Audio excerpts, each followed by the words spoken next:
Chris and Pat with tonight's edition of Sports Talk. All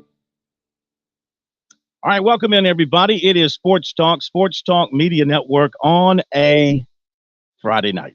Typically, we come to you ready to rock and roll with a song in our heart and a smile on our face, but it's hard to do that today. It's hard to do that because of the news that came out about an hour ago, came out of Furman, that Bryce Stanfield has passed away.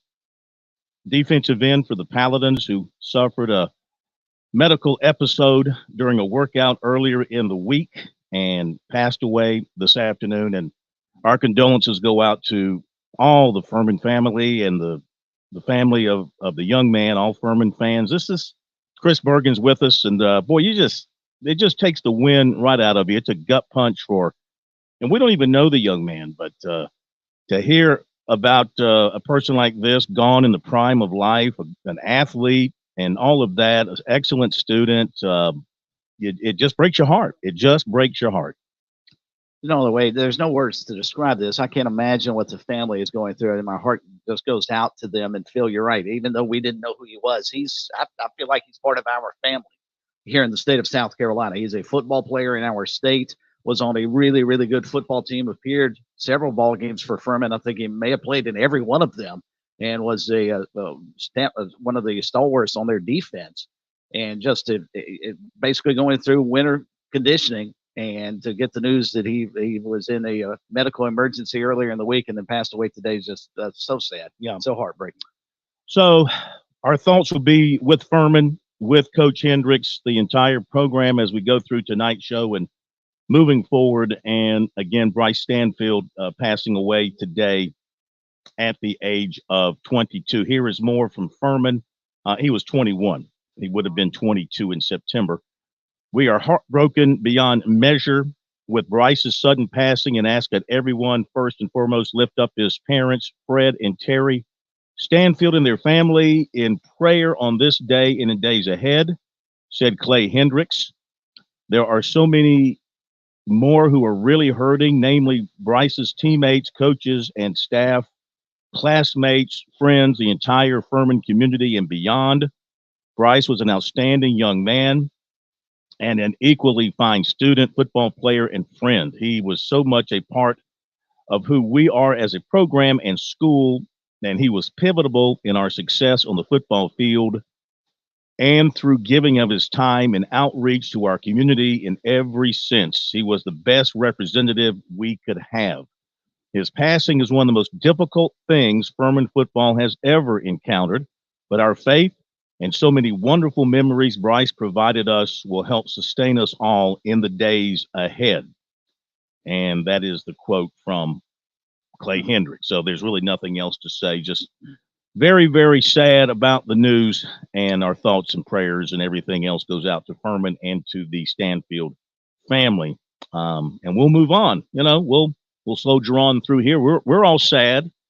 I'm sure the listeners are sad, whether you're I'm not even going to say whether you're a Furman fan or not. It doesn't matter. We're all right. We're all sad about this, and just hate to hear it.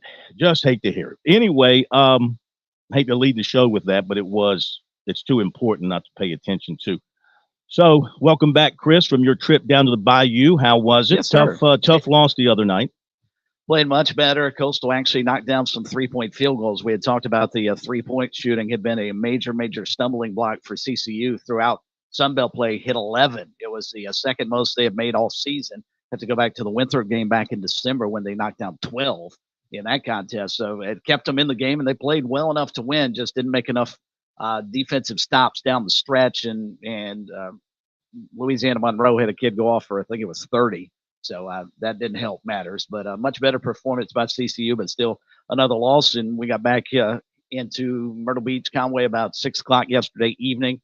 I got back here about 8, and it just occurred to me that this is the first time I've been back in the Berge Palace on Sports Talk in 2 weeks. Wow.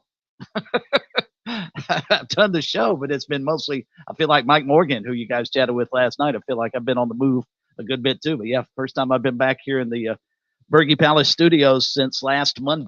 Well, he Not is this past Monday, the one before. He is Morgan on the move, and you are crisscrossing the country. That's hard to say. I like it. Crisscrossing. You're crisscrossing the country. All right. Phone number 888-898-2525. We'll get to calls in a moment. Lines are already lining up, so stand by. A couple of things I want to talk about before we get into the phone calls. Of course, last night we had the news that came down that Justin Stepp had accepted the job as wide receivers coach at the University of Illinois. So there's an opening now for a tight ends coach at South Carolina. And as you look at it, you try to evaluate the moves that Shane Beamer made that led to this. It was a domino effect. You lose Jody Wright, your tight ends coach, to a head coaching job. So you decide to hire a tight ends offensive coordinator coach from Texas A&M, a veteran coach with a lot of experience and a great reputation, but you make him your wide receivers coach and you move Justin Stepp to tight end. Now, Justin Stepp is a wide receivers coach. It's all he's ever been, from Fort Mill High School to Appalachian State to SMU to Arkansas to South Carolina. That's all he's been. That's what he wants to be. And we said at the time that this all came down, you might recall, we wondered if he would accept being a tight ends coach. He wanted to stay in state, being a Pillion kid, families here and all that. It's a great feel for him. But I think in the back of his mind, the desire to remain a wide receivers coach, and he is an excellent wide receivers coach. I mean, just look at the receivers during his time. Look at the receivers he developed at SMU and at Arkansas. I mean, he's been a part of some really good wide receivers last 6 or 7 years. So there's no questioning about his ability to develop, and he's a very good, hard-nosed, get-after-it recruiter. So he's the complete package there. Shane Beamer rolled the dice here a little bit, figuring that James Coley would be an upgrade for him in some way, and if it meant sacrificing Justin Stepp to make that happen, he was willing to take that step. Chris? I guess so, Phil. It's mind-boggling to me that you would not have discussed this with Justin Stepp. It was almost like you pointed out, he was going to get James Coley regardless and then see what happened. And clearly, Coach Stepp did not want to coach tight ends. I mean, it's fairly obvious. If you leave South Carolina to go to Illinois, it's not like that's a major step up. It's a lateral move at best, if not a step down to go to Illinois. We're not talking about them busting down the doors of the Big Ten. And so obvious he had no interest whatsoever in coaching tight ends. I'm just surprised that Coach Beamer, maybe he didn't care. Maybe he felt like Coley was a critical aspect to bring in and turn the program back around, that he had to have him come heck or high water. And maybe at the behest of losing someone that's been on your staff for a while and somebody who's as loyal to South Carolina and not just the university, but our state, as Justin Stepp is. This one surprised me. It really did. But, when the move came down that he was going to tight ends and we wondered if he would be able to accept it, clearly he did not want to deal with that. So he's moved on and we wish him well. Couple of other quick things. Then your phone calls, 888-898-2525. Former USC quarterback Zeb Noland is now going to be the quarterback's coach at Murray State. So Zeb Noland, who wanted to be a coach before he went back to being a quarterback, now he's going to be a coach, a real coach, a full-time coach, coaching quarterbacks at Murray State under Jody Wright. So good move for him. Of course, nationally, and he's out of eligibility, right? Yeah. I mean, he won't have to step back in and try and fill in at Murray State. I think he's done. He's done. Okay. I think he's done. Nationally, the big news, this shocked the college football world. Chip Kelly stepping down at UCLA to become the OC at Ohio State. Now, that is definitely not a step up or lateral in terms of position. I'm sure the money is still going to be good, but, Ohio State's going all in to win a national championship. I mean, they're bringing in big-time transfers. They're changing up their staff. They're going to be paying Chip Kelly a ton of money, I would think. Of course, this OC job came open because Bill O'Brien, who was just named the OC a little while ago at Ohio State, took the job as the head coach at Boston College. So I see why the players have no qualms about transferring, because coaches have no qualms about transferring. So Chip Kelly is going to have a lot of tools. Think about the tools he'll have to work with there at Ohio State. That offense should be dynamic. There's nothing wrong with Chip Kelly as a coach or as an offensive coordinator. He did not have a great record at UCLA. I think he was one game over 500. So he really didn't get it done there in terms of wins and losses. So, and they, a lot of people are surprised he was still the head coach at this point in time. Right. But what about those kids that signed with UCLA? Now they're free. UCLA, every player at UCLA now has a 30-day window to enter the portal, John, and move on if they so choose. So we'll see what happens there. And what kind of dominoes, Phil, will that have? What kind of effect is that going to have in the coaching ranks? Because more than likely there's going to be another position, head coaching position, that opens up when UCLA fills theirs.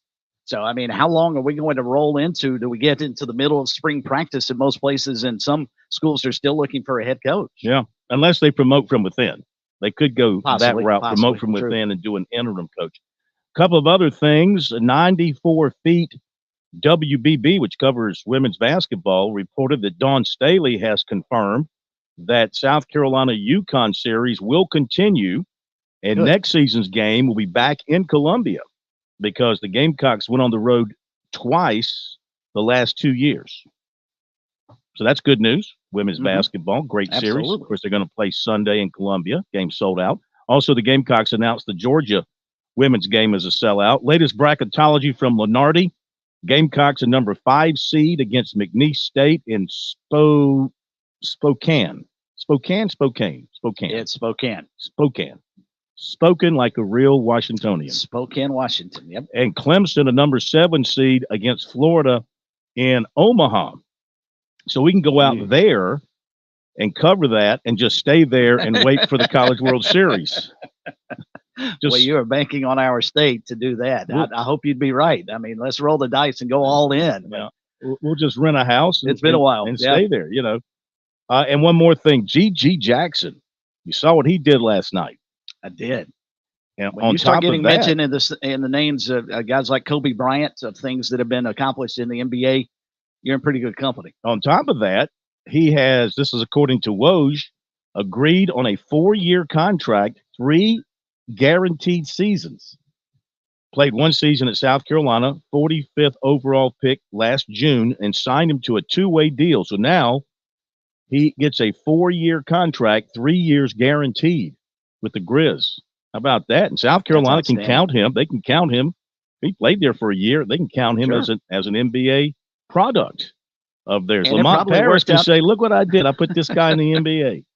Well, it probably worked out well for both parties. I mean, the Gamecocks clearly have been able to capitalize maybe somewhat on having GG in the fold last year, and he certainly turned 1 year in college into, we hope, is going to be a long-lasting NBA career. But the Gamecocks don't look any worse for wear, having lost him. They're a much better team. Maybe not, they don't have the one star player like they did last year with him, but they are a much better team this year. So I think we got both ends of the deal that come out smelling like roses on both sides. No question about it. Okay, let's get to some phone calls. Phone number 888-898-2525. We'll talk about what's coming up this weekend in college basketball. Of course, the Super Bowl. If you want to give us your Super Bowl pick as well, I'm riding with the Chiefs. Yeah, me too. Riding with the Chiefs with this one. No particular reason. I just take Mahomes over what's his face with the 49ers. 30. Yeah, I take. Well, I don't think. And again, I hold a grudge here because I really think the Packers should be in the Super Bowl. That kind of impacts my decision-making process here. Well, the Chiefs have been terrific since they laid an egg on Monday Night Football against the Raiders on Christmas night. They've been great ever since. And I just don't see San Francisco, unless they fix their defense in 2 weeks, I don't see them stopping Pacheco in the ground game of Kansas City. I think they'll rush for well over 100 yards. And you add that to what Mahomes can do, I just don't know how San Francisco is going to be able to keep up with these guys. My fear is this is going to be a Cowboys or 49ers, Super Bowl from years ago where they blew out the AFC team. I'm afraid we might see that on Sunday. I hope not. Most of the games here of late Super Bowls have been fairly competitive, which has been fun to watch. I fear we may be in for one that's going to be a snoozer into the fourth quarter. These teams have played regular season 14 times. They're 7-7 all time. against Let's one get another. That kind of game. Yeah. It's razor thin between the two of them. All right, to the phones we go. Appreciate the patience. Ray in Elgin. Good evening and welcome into Sports Talk on a Friday night. Good to have you with us. Hey, gentlemen. Hey, yeah, thanks for taking the call. I kind of want to say a few things, kind of be all over the place here. But yeah, G.G. Jackson, how about that, guys? I tell you, it was a good thing he came here for his first year instead of going straight to the G League, because he got to play in front of, pretty good sized crowds. He had to deal with a lot of pressure. We got to remember the kid he was 17 when they started the season, so he was an early 18-year-old, you can say. Kind of season was over with, and he grew up, a lot of maturity. I think Coach Paris and I think Coach Perry Rich, I think they really helped mold that kid, and I think one day he'll look back and realize what a special year that was to get him prepared to where he is today. But man, you think where that team can be for the future if Morant gets back and everything like that. I mean, they may be one of the teams, in the future that could be cutting down nets and stuff like that. But wanted to talk a little bit about that, and also I just want to talk a little bit about Brad Brown, the coach at Clemson, Brownell. Yeah, Brad Brownell. Yeah, you got it. They were to consider giving him a lifetime contract. And I tell you what, Phil, Clemson at Chapel Hill, UNC, when they 0 for 60. They were until 2020. They had never won in Chapel Hill until 2020. And Brownell has won 2 games at Chapel Hill. Mm-hmm. I think that's impressive. I really do, and I think he's done a really nice job there. I got to give him kudos for what he's done there, in the ACC. And also just want to talk a little bit about, I'm a Gamecock fan, about what's going on with our coaching staff there with with Steph moving on, and I could never understand why he was basically. I'm gonna say he was demoted when they put him to tight end, and now they want to bring the other guy in, the tight end coach. I mean, he was known as a great recruiter, great developer. I mean, when he left Arkansas, their fans they were not happy because he was a great recruiter and all that. And the kid was right. I mean, I'm an older guy because he was from right here. I mean, Justin Stepp was from right here. And then you got to look back, Phil, at the guy that threw the fade. Eric Kimmerer. Eric Kimmerer. Good, yeah. Lance. Mm-hmm. Pardon me. Yeah, I mean, he could have stayed at Hammond Academy and come close to setting national records. And he decided to go to, coach at his university tight ends, and with all his with all his contacts and all that throughout the state. And I don't know what happened there, and I'm sure he's doing a great job at that private school up in Nashville. But this was his hometown and his home school. And I just don't, 2 guys like that, and when they were both, especially when Steph was up there, when he accepted that job, you're probably there, Phil, but he had tears in his eyes. He was so happy to be here. And I just don't understand what's going on over there. But anyway, hey guys, thanks for letting me rant. All right, thank you very much. Yeah, again, I think it's a questionable move that Shane Beamer has made here. Now, look, James Coley brings a lot of really good credentials, Chris, with him from his coaching background. OCs at big-time places. They say he's an excellent recruiter. He was the tight ends coach. I mean, I don't know what went into it. It seems to me that you could have made him your tight ends coach and whatever other title you want to give him and kept Step at wide receiver. I don't know what was going on in the background that led Beamer to bring in Coley as the wide receivers coach and then move Step over. Unless Coley only wanted to be wide receivers coach, the only way he would come would be to be wide receivers coach. I don't know how all that worked in there, but I think that whoever he hires as tight ends coach, and we'll wait and see who that is. I mean, tight end coaches are sort of, I don't want to put him in this category, Chris, but they're kind of throwaway coaches, would you say? I mean, it's a position that has over the year, well, maybe I'm wrong about that. I guess maybe that position, as I think about it, has grown a little bit more important as the athletes have changed at tight end. Maybe that position has become a little more important. Yeah. But it seems to me like as far as the position coaches go, the tight end coach is sort of that forgotten guy. And I think that we'll see who he brings in as tight ends coach. And if this guy is as good in recruiting and good as development as Steph was at his position, then it'll be a wash for him. But only time will tell for that. Well, and I'm just still taken aback at the amount of turnover that the Gamecocks coaching staff has had on the offensive side of the football. I mean, we talked about this a few weeks ago, but when you came out of that season, especially the way the defense, now it did play a little bit better down the stretch, but I think part of it was, a situation where I'm at a loss for words to figure out why they've had so much turnover offensively and not a soul defensively. Not saying they should have made a move defensively. You would have thought common knowledge would have said and sort of common sense would have told you if they were going to make some changes, it would have been on the defensive side of the ball. But the amount of turnover they've had offensively, I think is, if you're a Gamecock fan, a little concerning. Well, that the staff is almost completely flipped from the end of the season. Well, think about this. He fired Montario Hardesty. And I think you can make an argument there because the running game had regressed in all 3 years in terms of yardage produced. So he did that. Jody Wright got a head coaching job, so you can't blame him. And then that created and of course, prior to that, Lonnie Teasley replaced Coach Atkins, who basically retired as a regular coach for some health reasons. He's still around the program, but he's just not coaching. And then you make the move to hire James Coley, and then you move Step over to tight end, and that move is what's created this latest move because obviously Justin Stepp was not satisfied just being the tight ends coach at South Carolina. He wanted to continue coaching wide receivers, which has been his thing and has been his strength. So he wasn't obviously the uncomfortable nature of being tight ends coach and working at that position trumped the comfortable part of living at home, living in South Carolina. And being at South Carolina, even though he's not a USC grad, he's from Pillion, and this was the home state school, even though he was a GA at Clemson at one time. So I guess not being able to coach wide receivers was too much for him to handle. All right, back to the phones, 888-898-2525 to the upstate in Greenville. Ron, welcome to Sports Talk on a Friday. How are you? I'm doing good, Phil. How you doing? We're doing fine, sir.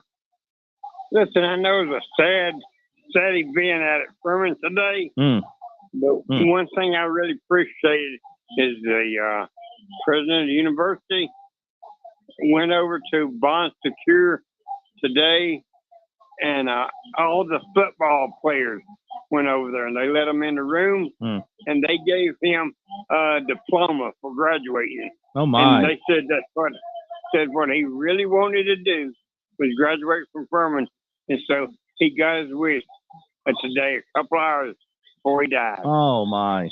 Wow. That's awesome. I mean, that's awesome. What a tribute and what an honor by Furman to do something like that. Yeah. No doubt. No doubt. I just wanted to tell you that. Let me ask you one question. I'll let you go. Mm-hmm. The Gamecock softball team, who do they play today? Gamecock softball team. Yes, they opened their season today, didn't they? And they opened up against give me a second here. That's equestrian. So you got all these sports going on. Yeah. UNC Greensboro. Yeah, softball. Where are you at, softball? UNC Greensboro. Okay. I hear you. UNC Greensboro. I'm trying to find a score. They're 1-0. 8-4. They won 8-4. Am I an echo or what am I? They won 8-4. I was trying to help. I'm trying to find it here. And now they're playing Jacksonville State as we speak. First lob was first pitch was at 5:30. I'm sorry, this isn't beer league softball. No, it is not. This is coming at you 90 miles an hour. Is that a tournament or just two teams playing? That's the Carolina Classic. Oh, great. Okay. Yeah. Listen, I appreciate it. Thank you. We are the home of softball. Bye-bye. Sports Talk. We are the home of softball. Is there anything Virginia does not do? Virginia is in this tournament. Is there anything Furman does not do that is not first class? I mean, everything they do at that university is first class. What a touch. That's an outstanding move on their part. Appreciate Ron sharing that with us. Be right back. On Point Weather is made possible by our friends at Palmetto Citizens Federal Credit Union on 107 The Point. Here's your weekend forecast. Very mild tonight with a low of 53. Tomorrow, cloudy all day with a 20% chance we get some afternoon and evening showers. The high tops out at 73. Now for Sunday, on-and-off showers are possible, mild with a high of 67, while Monday will be a soaking. Heavy rains and thunderstorms possible. Have a great weekend. I'm Cal Moss with your On Point local weather. Yo, dude, what's up? Dude, hear that? I'm like totally here at the Mellow Mushroom eating an awesome pizza in a hot tub. It's insane. Mellow has pizza and hot tubs. That's right. Spring water dough pizza with the freshest ingredients. Over 100 beers from around the world. All now available in our hot tub booths at the Mellow Mushroom in the Vista and on Sunset in Lexington. There are no hot tubs at any Mellow Mushroom, but the pizza is just as awesome in a regular booth. With SRN News, I'm Keith Peters reporting an earthquake with a preliminary magnitude of 4.6 has struck the Southern California coast near Malibu. The U.S. Geological Survey says it hit at 1:47 p.m. local time Friday at a depth of about 8 miles. The area is in the Santa Monica Mountains, roughly 35 miles west of downtown Los Angeles. The earthquake was felt from the Malibu coast south to Orange County and east to downtown Los Angeles. There are no immediate reports of damage or injuries. The Senate is moving toward a final vote on an emergency spending package that would provide military aid to Ukraine and Israel, replenish U.S. weapons systems, and provide food, water, and other humanitarian aid to civilians in Gaza. About 60% would go to support Ukraine as it defends itself from the Russian invasion. More details at srnnews.com. When you've got the gem of the Midlands, Lake Murray, at your disposal, who can blame you for wanting to hit that water now? Marine 360 has been your local home for the nicest crest and sea hunt boats since 2007. Brandon, Scott, and their team, well, they offer expertise, incredible customer service, and a tremendous selection of new and pre-owned boats. Crest is the industry standard. They've been building boats since 1956, the oldest and one of the most respected pontoon builders anywhere. Sea Hunt is built right here in Columbia, the #1 selling center console in its class for 19 straight years. Look, Marine 360 is on the lake. It's a great place when you need your boat service. They're authorized service experts for Yamaha, Mercury, and Suzuki. I know Brandon and Scott. These are good guys. They're local, and they'll be there from start to finish. They can get you into the best boat that fits your dreams and your budget. Take a look online, marine360sc.com, or better yet, give them a call, 749-2360. Go visit the showroom, see their awesome selection, hit the water for a demonstration. If you belong on the water, you belong in a Marine 360 boat. Have you fallen behind on your taxes and might be facing IRS penalties? Have wage garnishments, levies, or liens? Have unfiled tax returns? You want someone local and qualified. Don't fall for those national spots. Meet with me, Teresa, at Capital City Professional Services, and let me help you through your tax maze. I can help with all your tax resolution issues. There are options to get you back on track. Call Capital City Professional Services, 400-8683. That's 400-8683. At Palmetto State Armory, we offer the largest selection of guns and ammunition at unbeatable prices. Our knowledgeable and friendly staff are here to provide personalized assistance, ensuring you find exactly what you need. If you enjoy outdoor activities like hunting, camping, or hiking, our clothing and outdoor gear collection has got you covered. We also feature an exceptional indoor range facility where you can experience the thrill of shooting in a safe and controlled environment. Visit us today at PalmettoStateArmory.com or your local retail store. Palmetto State Armory, American made for life. I've gone from being the skeptic to now emphatically endorsing the idea of solar power for your home or business. But make no mistake, my skepticism was legit because there's only one solar company I've come to believe in. That's Broker Solar. They're local. They're in Lexington. They're not door knockers and high-pressure salespeople. So what about those questions? Broker Solar answered them. How much does it cost? Who gets tax credits? Why should I get a solar battery in addition to solar panels? What type of warranty comes with such an important investment? Kim, Matt, and the team changed my skepticism with confidence. I've been to their job sites, and I am in awe of how the technology has evolved. I'm so impressed with the workmanship from Broker Solar. I've talked to their customers. It all makes so much sense now. Oh, and listen, these politicians, the media's attempt to guilt you with green this and save the planet that, that's not why you want solar power. You want it because it really will save you money. It really gives you control of your power bill instead of the power companies. Hey, find out more online at brokersolar.com or just give them a call, 807-7417. That's 807-7417. Tell me about it.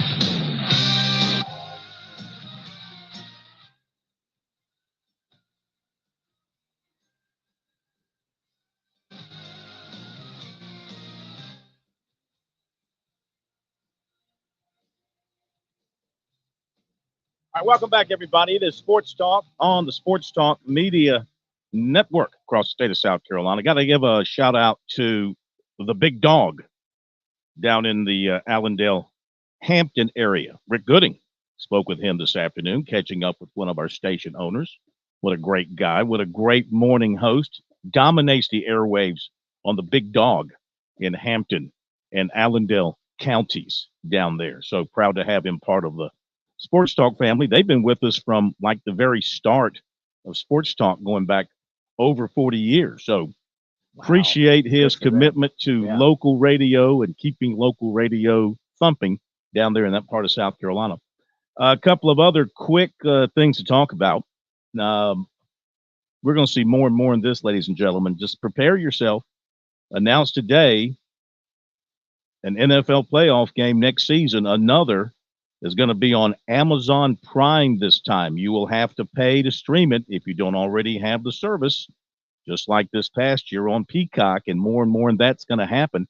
And the other thing to keep an eye on that's going to impact everybody, this apparent coalition among the big media companies, ESPN, Disney, or Disney owns ESPN, but, you know, the more familiar name, but just say Disney and Fox and who is it, Warner Brothers, all those people, they're coming together trying to create one streaming service, working together.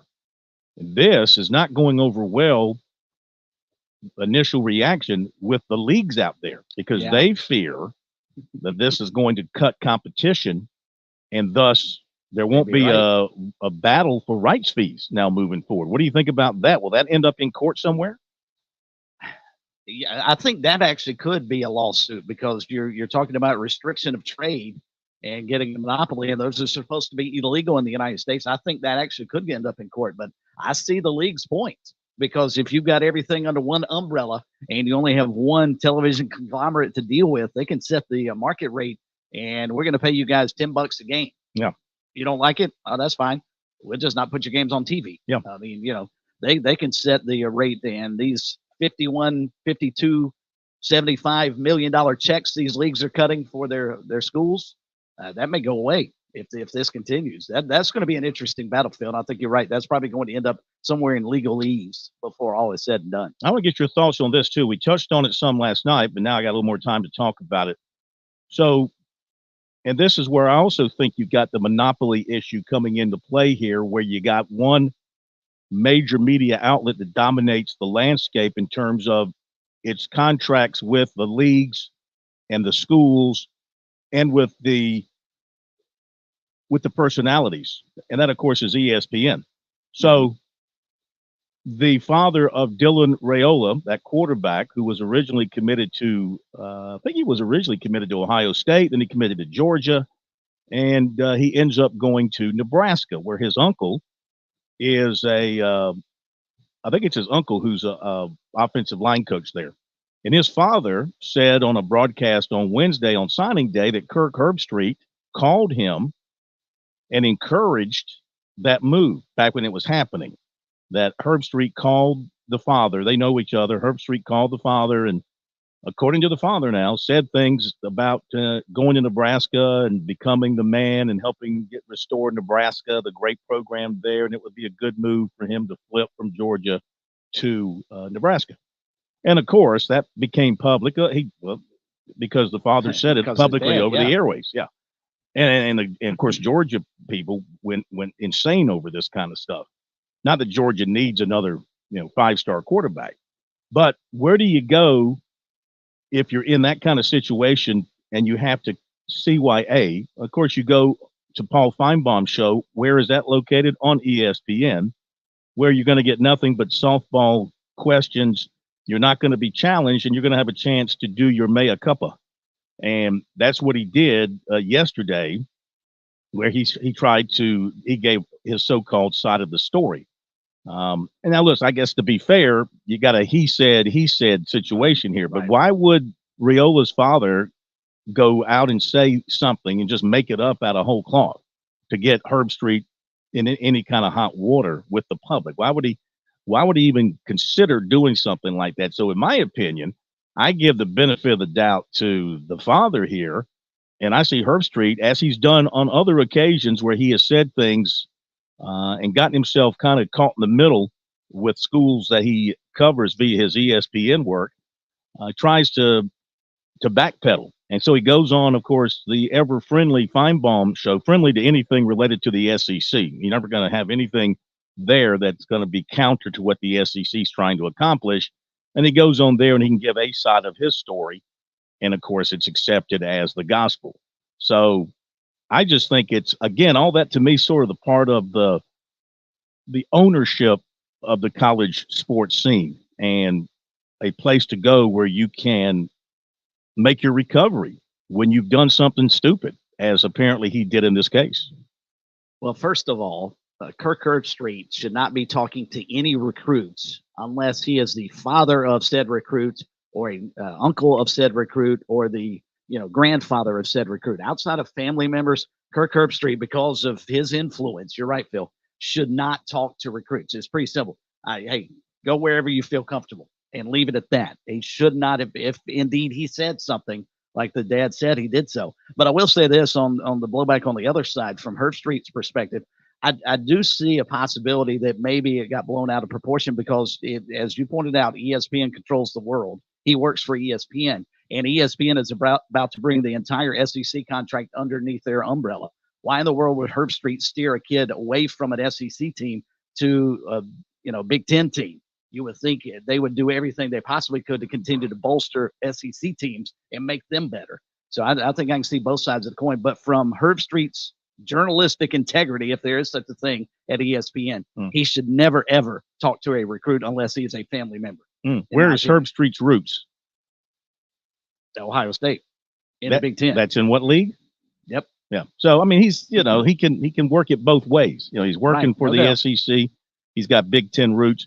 He just shouldn't be involved, period. He just shouldn't be involved, period. And it's not the first time, apparently. I read some other stories that came out after this. But again, I just love the way whenever somebody in the SEC world has to defend themselves, they go to the Feinbaum show where they know they can get cover.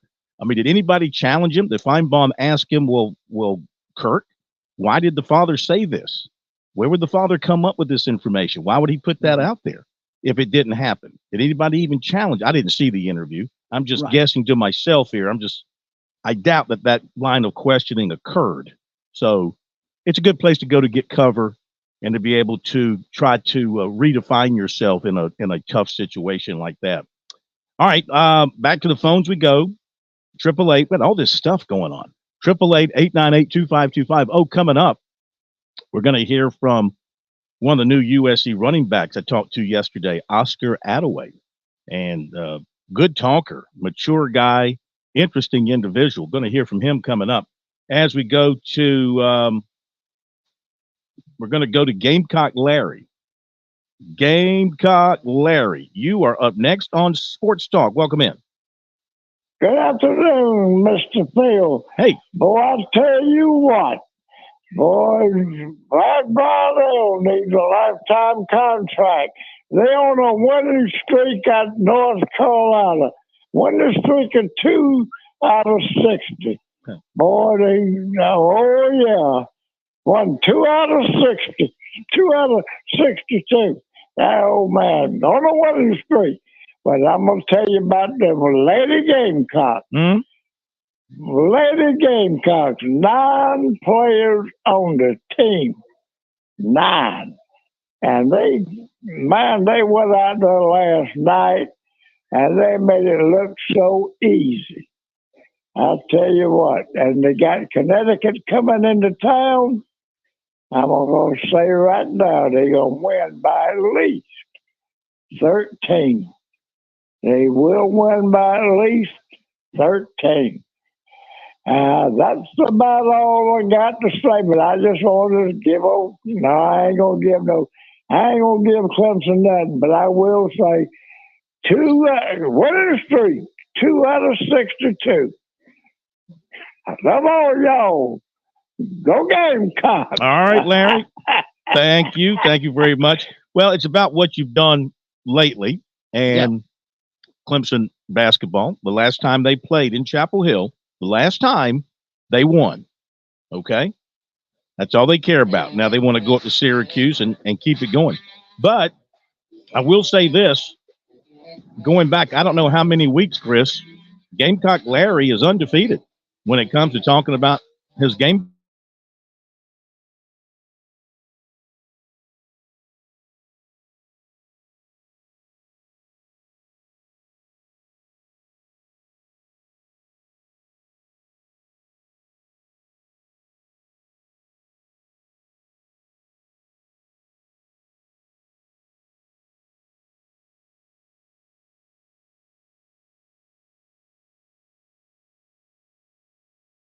And if you're healthy, here's what you should do. Call 605-7905. That's the number that you need to know. 605-7905. $0 deductible.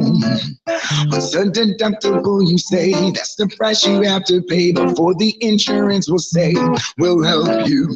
They keep the number out of reach because they know that you won't reach that number because they know you're healthy. 605-7905. $0 deductible. 605-7905.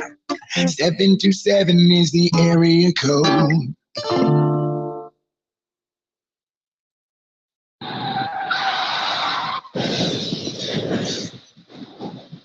I'm attorney Jim Corbett. That's the sound of a big hit on you and your car or truck. I've been an attorney for more than 30 years, helping people who get injured in car wrecks and truck wrecks. If you have serious injuries, call Jim Corbett, 803-765-2968, or email me at jim@jimcorbettattorney.com. That's CORBETT. I don't get paid unless I recover for you. Jim Corbett Attorney, for your best recovery from a big hit, 803-765-2968, or jim@jimcorbettattorney.com.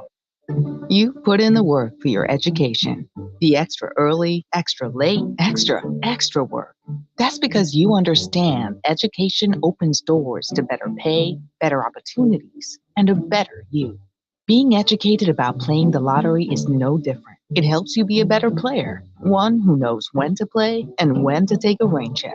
The lottery's a game, so let's keep it fun. Learn more at sceducationlottery.com/betteryou.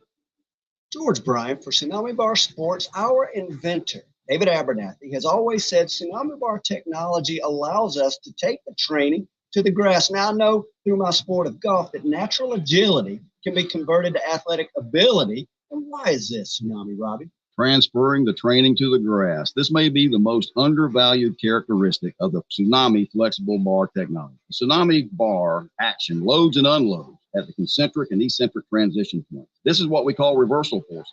And the Tsunami bar is the only bar and training device that I know of that can train these reversal forces adequately at speed. Hey, this is Phil Kornbluth. The Tsunami bar is a terrific training device, whether you're working on your fitness or your golf game. It's convenient, it's easy to use, and you won't feel beat up afterwards. Be sure to click on the digital ad on SportsTalkSC.com and get 5% off any order using promo code BBB5. Don't wait. Order today. Yeah, you know what it is. Black and yellow, black and yellow, black and yellow, black and yellow. Yeah, you know what it is. Black and yellow, black and yellow, black and yellow, black and yellow. Yeah, you know what it is. Going to get a lot of rain this weekend, but the sunshine will be back in South Carolina. And that means, of course, you're thinking about your summer vacation, your spring vacation. And that means you should call Jimmy Smith at James Smith Real Estate down at Pawleys Island. Set up an appointment and go by and see Jimmy in his beautiful office, and he'll show you his sports memorabilia. He's got sports memorabilia like it's nobody else's business. I mean, great stuff. His phone number is 843-237-4246, online at PawleysVacationRentals.com. And Jimmy and the staff can set you up in a beautiful house or condo. Find something that fits your needs in terms of your budget or the family size. You know, you might need something that takes care of 16 people. You know, they can find a house for you that'll handle 16 or 20. Or if you just need something for a couple of folks, he can do that as well. So just give them a call, 843-237-4246. And if that doesn't work, you can call Chris, and he'll be happy to rent you his house down in Georgetown for the summer. Absolutely. Would you like to have some $1,000 a day right now? You can sleep how many in there? Let's see, 2, 4, 6, about 7. That's not bad. No, it's not bad. How far are you off of Front Street? 3 blocks, I believe. Yeah. Yep. Are you near Independent Seafood? Yes, I think we're actually on. We may actually be. I'm trying to remember if Meeting Street or High Market, which our house actually sits at the corner of those 2 streets, and I'm trying to think if it actually one of those streets is where Independent Seafood is. Now you just told the entire state where your house is in Georgetown. Go look at it. Yep, go look at it. So now people know when you're in Sardis that they can come visit. They can go to your Georgetown house and steal you blind. I was going to say, you got any valuables there? We've got a Pac-Man machine in there, old school 80s arcade game. Nice. So please leave that alone. You can have the rest of the stuff. Just leave that.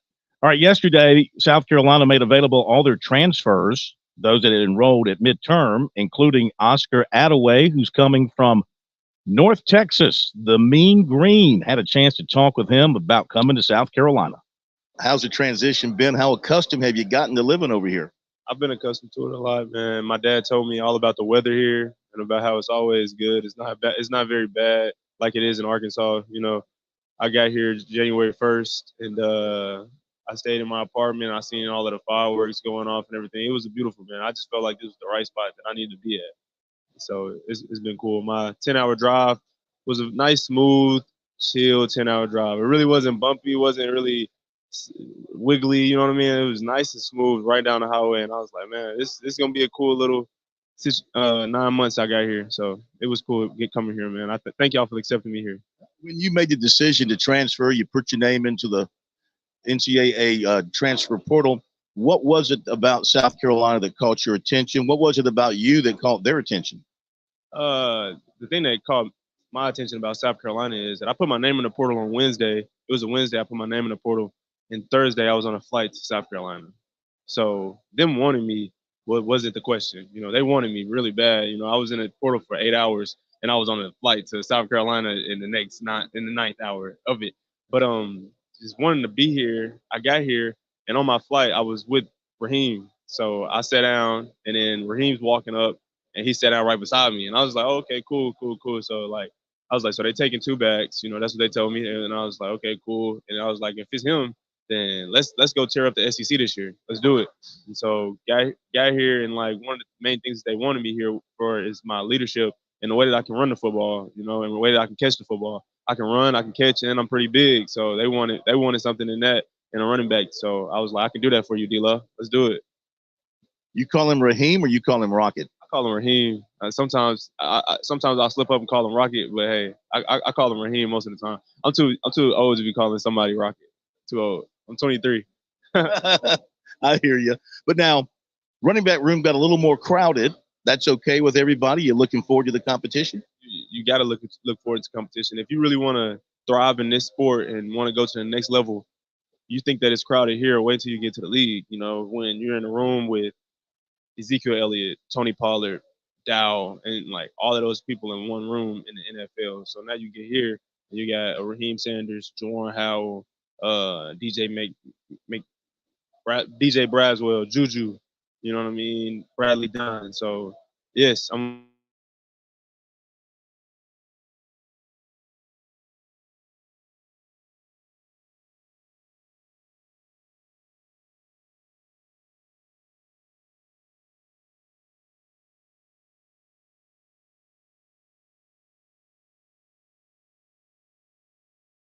you only pay attention to the players that played for that school in the league. But once I found out that Dow played for South Carolina, I was like, wow, like, we really got a lot of players that's playing in the league right now from South Carolina. You know, Keshawn Dixon, he playing for Green Bay. They was both in that same game. Like, it's crazy.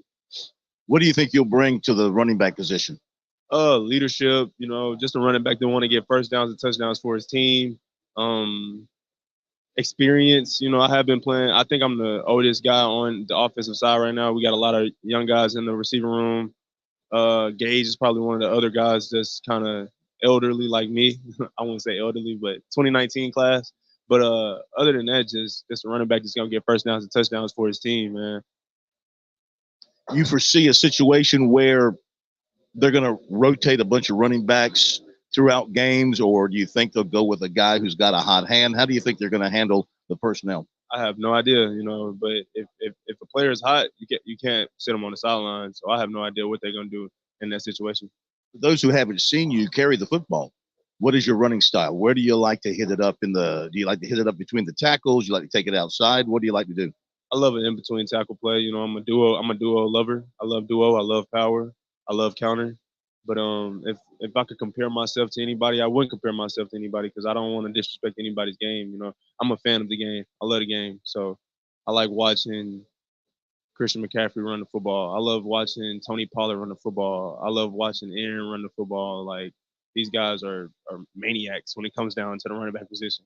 So just watching them run the football, I like to grab anything from each one of their games. You know what I'm saying? The physicality of all of them, the patience from all of them. You know what I mean? So that's one of the things that I would say about my game. What was it like playing for one of the coolest names in college football, the Mean Green? A blessing. It was a blessing. I love the University of North Texas, and the University of North Texas loved me. When I entered the portal, you know, most guys enter the portal, and a lot of fans is like, oh, boo, you know what I'm saying, you're leaving.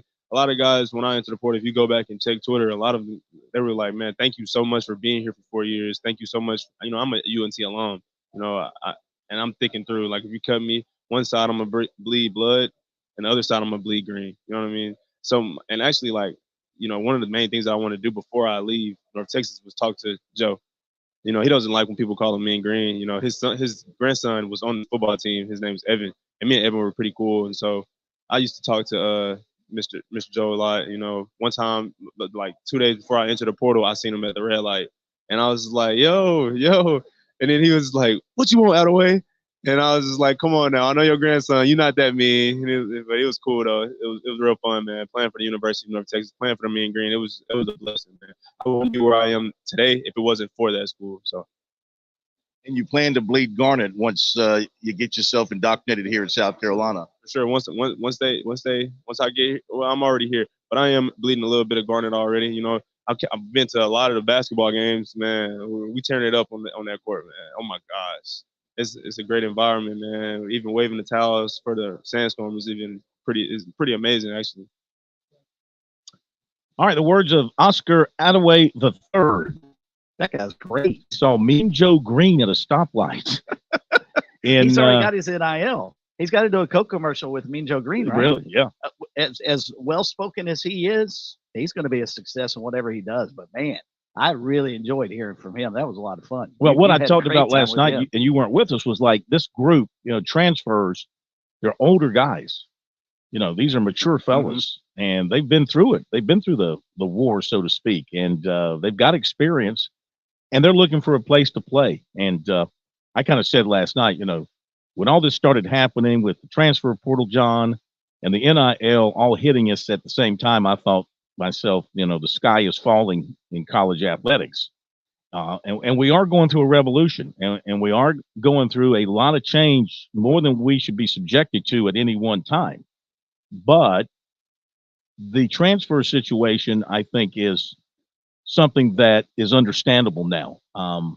I see why guys transfer from listening to these fellas, and they see coaches move, and it's like, okay, well, why are we stuck and you are able to move? I kind of get that now. But I do think when we finally get to the point where we have a fresh start with a new league and the players are employees and they're signing contracts, you're going to have to stay where you sign your contract. You're not going to be able to just up and transfer any longer. Agreed. Yeah. But if they're getting an Aaron Jones clone, Gamecocks have found a good one. Absolutely. All right, top of the hour break, and we'll be back.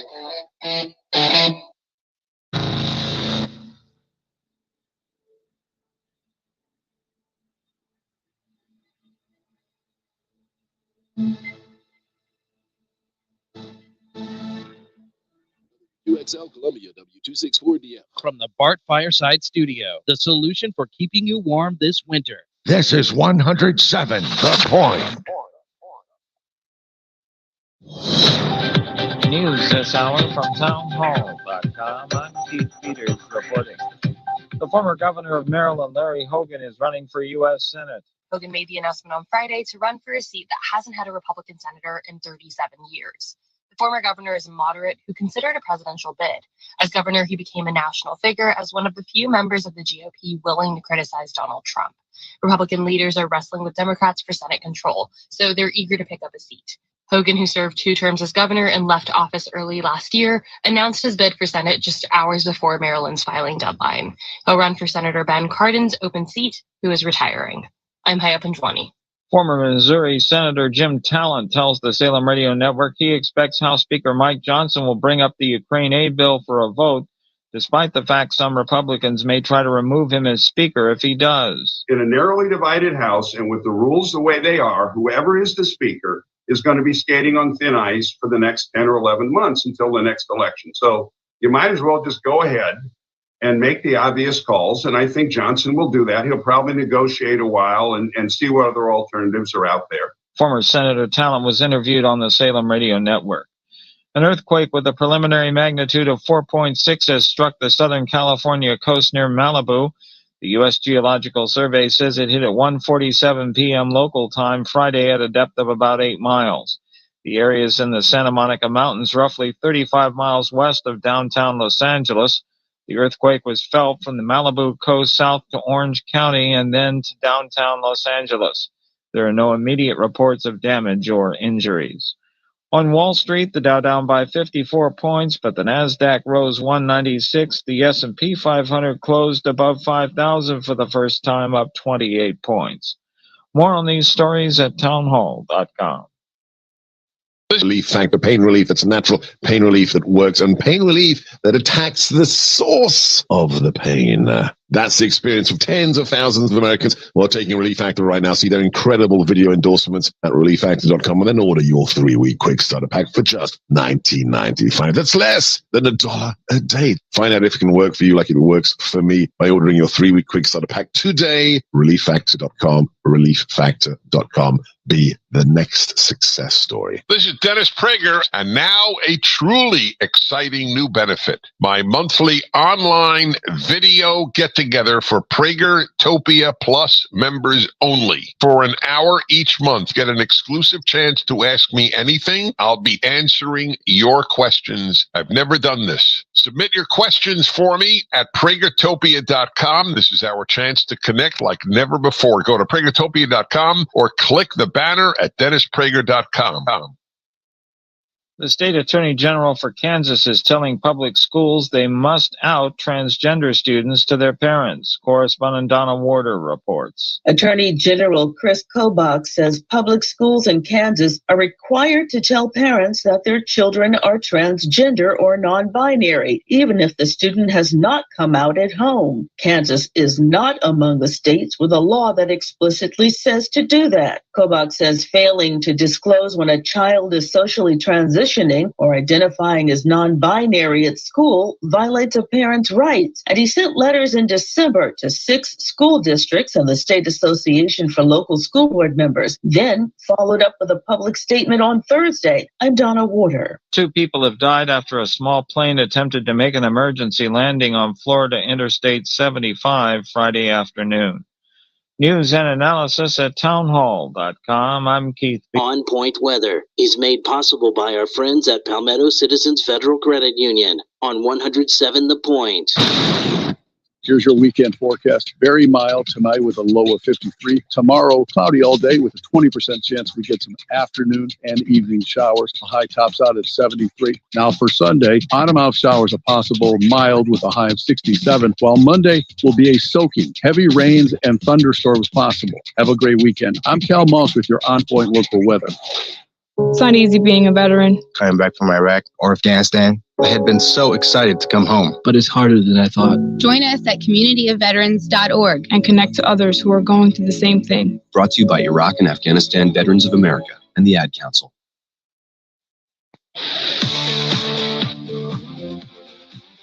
Welcome back to Sports Talk on the Sports Talk Media Network.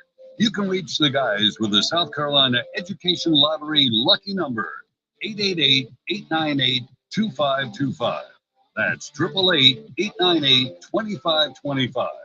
Now back to Phil, Chris, and Pat with the second hour of Sports Talk on the Sports Talk Media Network.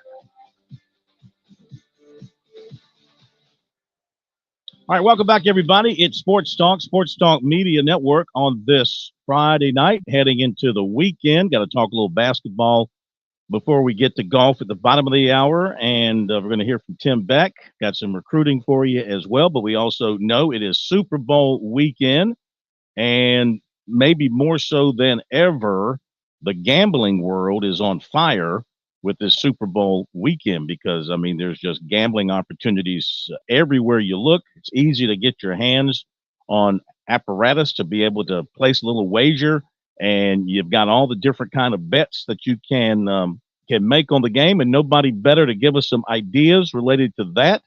We welcome in from ParamountSports.com once again, Lee Sterling, back on Sports Talk. Been a few weeks.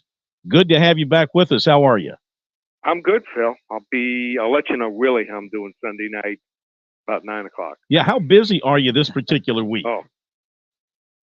It's busy, very busy. But the reason I say that is I've had a couple years, like this is probably my third or fourth best year as far as picking for my clients. If I lose the national anthem and I lose, which my daughter especially, and I lose the game, I'll literally have people tell me they lost money this year. Wow. Just because people play 2, 3, 5 times their normal wager on the Super Bowl. That's what I was saying. I mean, this is the hot week, and I mean, it's become and look, whether you like it or not, I mean, it's in your. If you're a sports fan, the gambling side of it now is in your face everywhere you turn. You watch any of the sports networks, and they're promoting. Phil, gambling. I was at a game, so it's legal now in Florida. Right. I was at a hockey game on Tuesday night and a Miami Heat game on Wednesday night. I was with my wife, and I'm like, look at all these young kids in their 20s and 30s on their phone placing in-game wagers. And they're not just playing the game and the total. They love player props. So that's what's going on now. And it's great for sports as long as, obviously, you don't bet of more than you can afford. Yeah. Because people want to go to games. They want to stay longer, and they spend more money. So I think it's a win-win for everyone, you know, as long as everyone bets responsibly. Yeah, and I believe that the television ratings that we're seeing soaring is more about that than it is, anything else. I think you just got millions of new people who are watching because they've got $25 on the, is that wide receiver going to catch a pass in the third quarter? You know, they got $25 right on that. What are you going to, now that Florida is the third largest as far as, population-wise state to come on board. California, Texas come on 2-3 years. Look out. I mean, why do you think they have Wyoming playing Colorado State on Thursday night? Otherwise, you wouldn't watch the game unless you were betting on it. Absolutely. All right, what you got? Some prop bets for us. All right, let's go with some player props first. So I think that San Francisco is going to try to run the football early in the game. They do not want to fall behind like they did in their last 2 games against Green Bay and Detroit. If they do, they're going to be in trouble. So I like Deebo Samuel over 13.5 rushing yards. I like Brock Purdy under 247.5 passing yards. Here's why. Kansas City's pass defense. We're talking, this is a modern era throwing the football. They not only in 20 games this year have not allowed a 300-yard passer, they haven't allowed a passer to throw for over 260 yards in a game. So Brock Purdy barely got over 250 and 260 in the 2 playoff games, and that was when his team was trailing and they were throwing the ball early and often. So we'll go under 247.5 passing yards, Brock Purdy, over 13.5 rushing yards, Deebo Samuel. For the Chiefs, I like Patrick Mahomes' longest completion under 35.5 yards. Just don't think he has the receivers to hit on any real big play. And then also there's a team prop for the Chiefs, under 5.5 penalties. I think it's a real disciplined team. They just, except for the right tackle, they just don't commit many penalties. The only guy that scares you is Kadarius Toney he gets on the field for more than 5 plays, they could be in trouble. But other than that, I don't see him playing much. I like under 5.5 penalties for the Chiefs. What you got on the anthem? Yep. So my daughter, I gave her the assignment last Saturday. So I said it's going to be Reba McEntire. The total is 90.5 seconds. Now, 3 of the last 5 years have gone over 2 minutes. So usually I hear back from her in an hour. She studies it. She's got it. I didn't hear back from her for almost 6 hours. And then all of a sudden I get a call. She's excited. She's like, I got it. I'm like, oh, you must have had something to do today. She goes, no, I've been watching tapes. She said there's 22 YouTube tapes on Reba McEntire singing the national anthem from 1976 to 2017. And she's like, Dad, I start singing on a D note. In the 80s, she was singing on a C. The 90s a B, and then starting about 2011 on an A. She's not gonna, my daughter says, start on an A and you don't finish on a B or C. She's just comfortable being herself, and she sings it pretty much. She feels the way she always has. She's not gonna prolong it and, riff it out just because it's the Super Bowl. She's 68 years old. In fact, there's a tape right now. Someone recently, in the last hour, taped a few seconds of her singing. If that is her and it sounds like her, she's going to speed through this thing. We're going under 90.5 seconds in the national anthem for Reba McEntire. That may have been one of the greatest breakdowns I've ever heard. That's fantastic. I'm going to send it to you, Phil. This is her. So I know her voice, too. Yeah. So that's fantastic. I'm going to send it to you. That's fantastic. Yeah. Great breakdown with Lee Sterling of the national anthem, talking Super Bowl prop bets, Kansas City and San Francisco coming up Sunday night. Lee, how many of the prop bets are surrounding the amount of rushing yards that not just the Chiefs, but Isaiah Pacheco can get against what appears to be a relatively porous San Francisco run defense? He played really well. I would not go against him, but just, you don't know what kind of game's going to play out, I think. Mm-hmm. I'm going to do some in-game wagering probably with him as far as his rushing yards. So I will usually play 8 to 10 to start the game. And there was a game the other night, a basketball game, and I bet one side. I'm like, I am on the wrong side. I'm going to get out of this, and I'm going to go the other way big. And I did, and I was able to be successful. So that's what's great about in-game wagering. As I see the ebb and flow of the game, I can bet it. But I did spot, there's a couple. So Taylor Swift, they have an over-under on how many appearances, how many times they show her during the game. I think they're telling the cameraman, okay, if Travis Kelce scores a touchdown, show her. Mm. If he makes a huge catch, 3rd and 15, or a one-handed catch, show Taylor. Other than that, I don't see it. They used to do it with, Peyton Manning. Well, how many times will they show Eli? And they put it up at like 1.5, and everyone would bet the over, and they'd show him just once. I only see them showing her 2, 3, maybe 4 times. I'll go under 5.5 appearances from her from the start of the game to the end. And then there's another one on will either kicker hit the uprights or crossbar on a missed field goal or extra point, plus 400. Did you see they have the doink cameras set up? No, I'm being serious. They have doink That's cameras. Great. They have them set up on both crossbars, on both upright and both the uprights and and each crossbar. So, I mean, Harrison Butker puts everything right through the middle. Mm-hmm. If Jack Moody misses a field goal, it's going to be way off. Now, remember, it can hit a post and go in, and you still don't win if you say yes. I'm going to say no. I wagered $525 to win $100. I think it's a gimmick. It should be like 10 to 1. Lee, speaking of that, it just occurred to me when you were talking about the prop bets regarding Taylor Swift, when it's something that the NFL cannot control, and the director for CBS has ultimate control over this. I mean, isn't there a chance in there he could wager on the high side or the low side and make sure that that bet actually comes true? Good point. Anything can happen, but remember this. There's only usually a limit of $500 on these prop plays, especially the strange ones like that, sometimes $200. So you might have some insight, but you're only going to make probably $1,000 or $2,000. Yeah, but you can tell your wife, you can tell your kids, Yeah. you can tell your nephew, hey, we're going to make sure that we go over. So get your money on the over on that thing. Yeah. Okay, we got to go. I know you got to go. Yeah. Folks want to get all your stuff as far as your game picks and other prop bets. Tell them what to do. Well, they want to get the game pick. We've won 7 of the last 10 Super Bowls, plus top 15 prop plays, ParamountSports.com. Just $97. Last year was $197. And we're doing really well in the UFC. We won 4 of the last 5 cards. I couldn't come up with 5, 6, or 7 selections this week. Only found 3. I'm going to give them away for free. Just go to my website, ParamountSports.com. In about an hour, we will text them out 3 free UFC selections. Scroll down on the homepage where it says free pick sign up. Put in your email. We'll send those out to you. Just my way of saying thank you for listening each and every week on Sports Talk. Thank you, my friend. Have a great Super Bowl, and we look forward to talking to you come next football season. Can't come fast enough. Well, no, we'll do March Madness. You forgot about March Madness. Excellent. That's right. My bad. Yeah, the Wednesday before the Madness. We'll hook up again. And we may have some interest in that this year with our team. That's true. You're a basketball school now. That's what it looks like. Basketball Okay, state. guys. Thank you, buddy.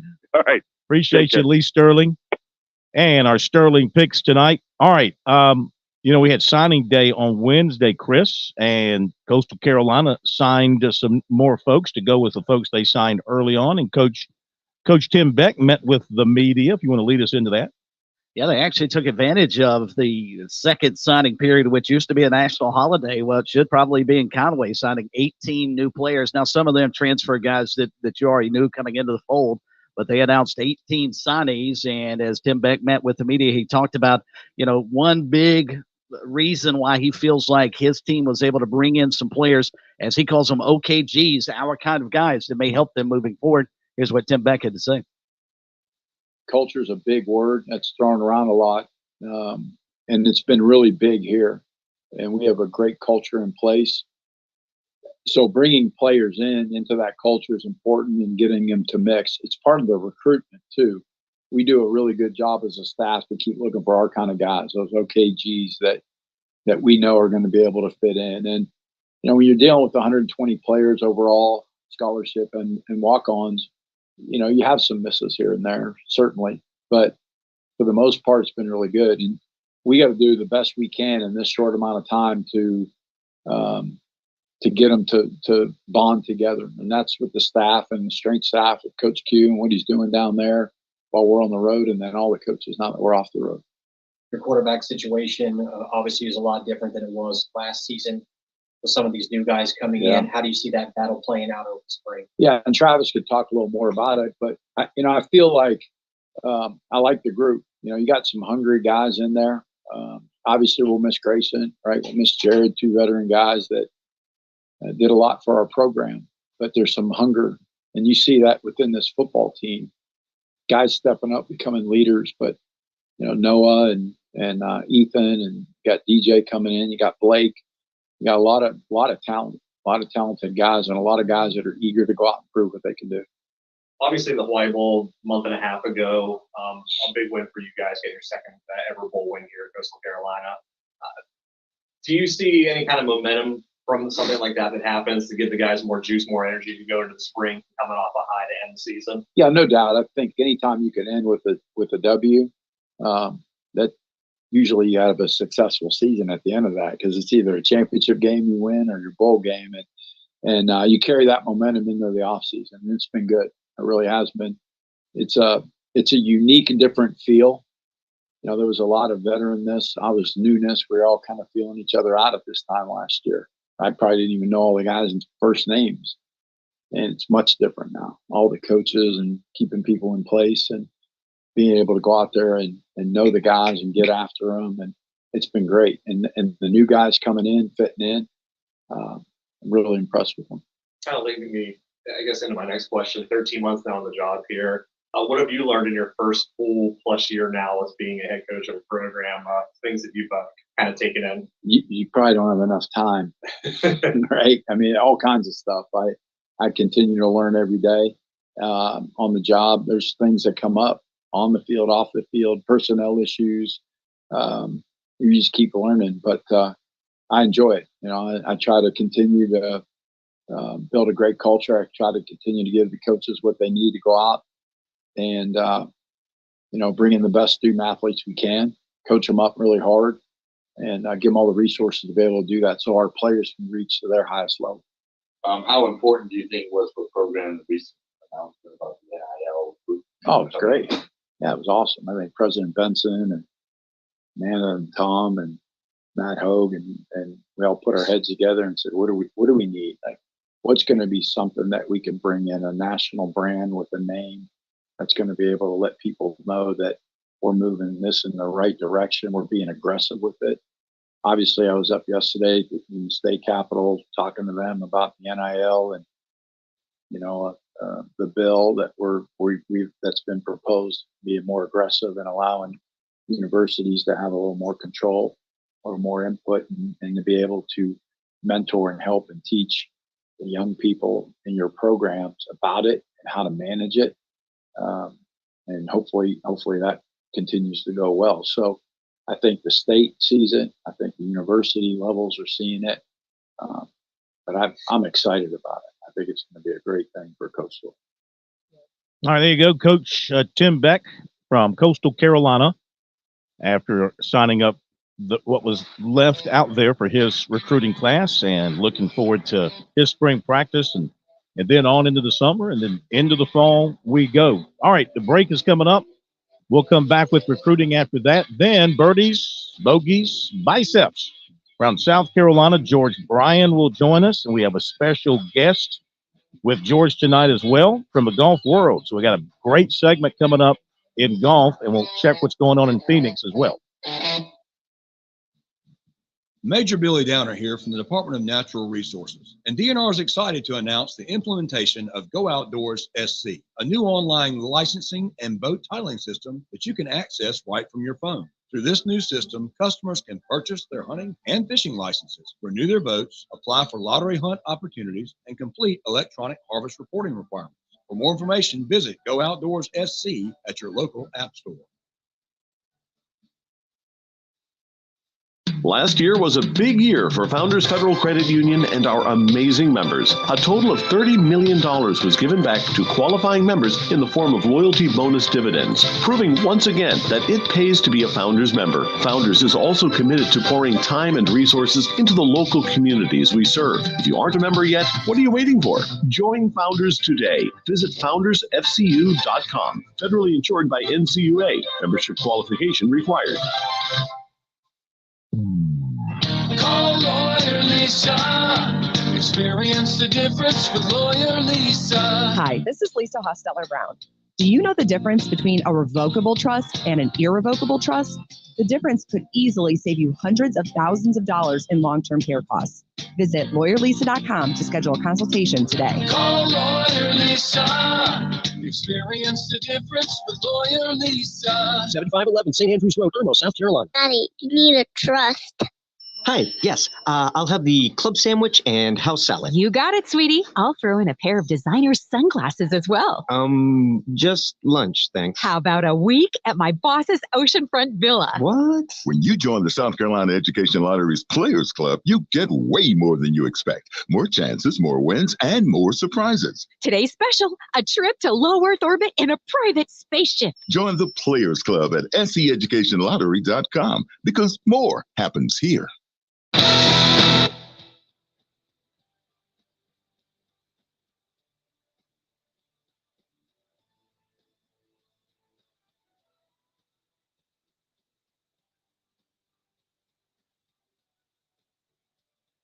All right, time for the recruiting report tonight here on Sports Talk. It is brought to you by Seawells. Hope you got a chance to get by there today. It's a roast beef Friday at Seawells.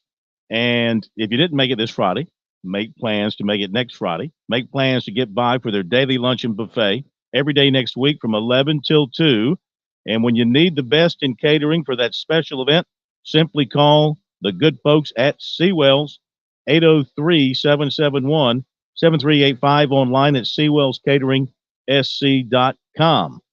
An update on quarterback Ryan Montgomery from Findlay, Ohio. He is South Carolina's lone quarterback target in the 25 class.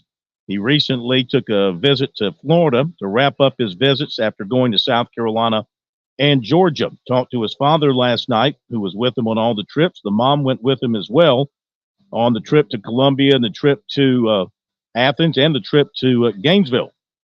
Those are the three schools he's focused on right now. And Mike Montgomery told us they rolled out the old red carpet, pulled out all the stops in Gainesville, called it a wonderful trip. His wife's first trip there, called it similar to South Carolina. She wanted to see facilities, campus, first-year living arrangement, academic community, kind of like an official visit for them. They were there about 8 hours. They were very impressed with what Georgia had to say and got the feeling like South Carolina that Georgia is making Ryan Montgomery their priority at quarterback in the 2025 class. So now he's in basketball for a couple of weeks. Then they're going to decide, okay, are we done? Are you ready to make a decision from those three? Or do you need to make some other visits in the spring or maybe even official visits in the summer? That's what they're going to decide next. That is still to be determined. And we talked with Mike Montgomery about NIL and the fact that Carson Beck at Georgia just announced that he purchased a Lamborghini valued at over $250. And Montgomery acknowledged that, yep, they were aware of that. He said that, yep, NIL is in their minds, and all they're looking for, as he put it, is market value. He said, I wouldn't call it a top priority, but it's a priority because it's some potential great money for a student athlete to capitalize on. And so, yeah, they're looking for that investment in their son. And again, market value, whatever that happens to be for his son. And he said so far, everybody's been fair when talking to him about the NIL market for his son. All right, defensive lineman Christian Garrett of Bogart, Georgia, has set official visits to Clemson, May 31st, Georgia, June 7th. Clemson target safety DJ Pickett. He named a top 5 today. Georgia, Michigan, Miami, LSU, Oregon. So he missed by Clemson there. 2026 offensive tackle Desmond Green of Timberland was offered by Oregon. Sumter linebacker Antoine Bracey headed to Coffeyville Junior College, Kansas. Camden defensive back receiver Jordan Krim was offered by East Carolina. Sumter defensive end Anthony Addison was offered by Duke. There you go. Recruiting for tonight here on Sports Talk, brought to you by Seawells. Be sure to check out the website over the weekend, sportstalksc.com, on Twitter or on X. Use the hashtag STRecruiting. All right, Chris, before we get to golf, let's touch quickly on South Carolina Vanderbilt, Clemson Syracuse. The Gamecocks, I think this team is mature enough not to overlook Vandy. Vandy's not a very good team. Gamecocks are going well. I think they realize that. I don't think they'll take their eye off the ball tomorrow. I don't think so. And I think, they've proven that they can handle different situations. And I think now being a odds-on favorite to win on Saturday and coming off a pretty good win against Ole Miss, so you would have liked it to have been a little bit easier than it was. I think they'll take care of business tomorrow and not overlook and look ahead, because if you don't beat Vanderbilt, the game at Auburn loses a lot of its luster next week. You want to set that up where that game going into that atmosphere is a top 10 matchup, which it presumably could be if the Gamecocks beat Vanderbilt. They should. I mean, Vanderbilt's won one SEC game and 6 overall. They're a mess. Gamecocks need to take care of business, and this one needs to be a blowout. They need to look good in doing so tomorrow. All right, let's go to Clemson and Syracuse. Tigers coming off that big win at North Carolina. Syracuse coming off a close win over Louisville, but you do wonder about, playing in the JMA wireless dome up there and just that different feel. That, and how does Joe Girard handle returning home, going back against his former school? And how does Clemson, just like South Carolina, how do you handle that big win against North Carolina? Can't afford to have a letdown at Syracuse. That's a team that Clemson is battling right now in the mix in the middle of the ACC. They need to win this one. That's going to be a tough one on the road, but I think Clemson's mature enough, just like the Gamecocks, to pull this out. I'll be fascinated to watch, though, to see how Joe Girard plays against the former team. No, they're good at home. Syracuse has won, as I look here, at least their last 4 at home, maybe 5 or 6. They got a pretty good home winning streak going, so that could be a battle for the Tigers. Coming back to talk golf with George Bryan, number 3. On Point Weather is made possible by our friends at Palmetto Citizens Federal Credit Union on 107 The Point. Here's your weekend forecast. Very mild tonight with a low of 53. Tomorrow, cloudy all day with a 20% chance we get some afternoon and evening showers. The high tops out at 73. Now for Sunday, on-and-off showers are possible, mild with a high of 67, while Monday will be a soaking. Heavy rains and thunderstorms possible. Have a great weekend. I'm Cal Moss with your On Point local weather. Hey, y'all, this is Ted from Flight Deck Restaurant. This Valentine's Day, we're offering a great special. We're going to have prime rib dinner for two, which has 2 slow-roasted 10-ounce prime rib steaks cooked to order, served with 2 sides, 2 cookies, and 2 soft drinks for only $54.95 per couple. And while you're here, check out our new arcade with over 35 games you can play. So please come and enjoy a great Valentine's dinner at Flight Deck Restaurant. We're located in Lexington. Thanks, y'all, and God bless.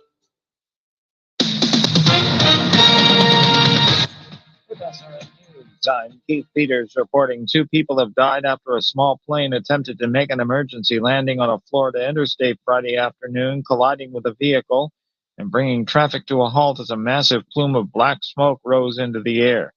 The Federal Aviation Administration has identified the aircraft as a Bombardier Challenger 600 jet and says 5 people were aboard.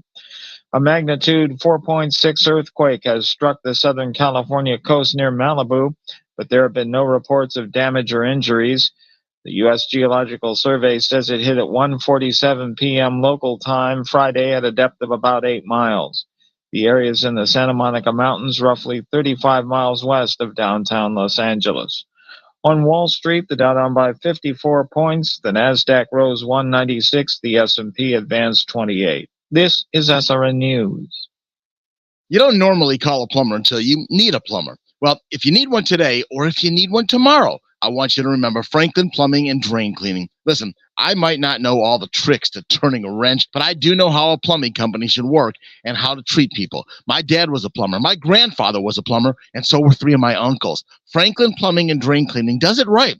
They are the epitome of customer service. They're locally owned and operated, and Josh and his team, well, they put customer service as the top priority for Franklin Plumbing and Drain Cleaning. I've never known a business owner more intent on making it a great experience for people. And let's face it, when you have a plumbing crisis, well, that could be traumatic. They specialize in service and replacement issues for your home or for your business. They've been to my home and fixed 3 different plumbing issues I had in the house. If you need them, they're there to help. Online at franklinplumbing.sc.com or call Franklin Plumbing and Drain Cleaning 799-2222. That's 799-2222. And tell them Kev sent you from The Point. The Dennis Prager Show weekdays at noon right here on The Point. Take time for a visit to PragerU. We'll tackle today's issues, interview intriguing newsmakers, do some teaching and some learning together on 100.7 The Point and makethepointradio.com.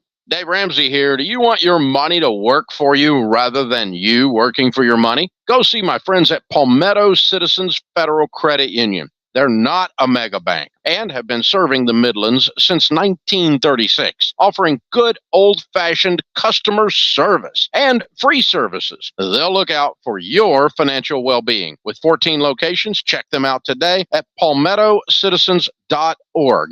Federally insured by the NCUA. Thinking about investing in a hot tub? Great idea. Hot tubs offer relaxing hydrotherapy for tired muscles and stressed minds.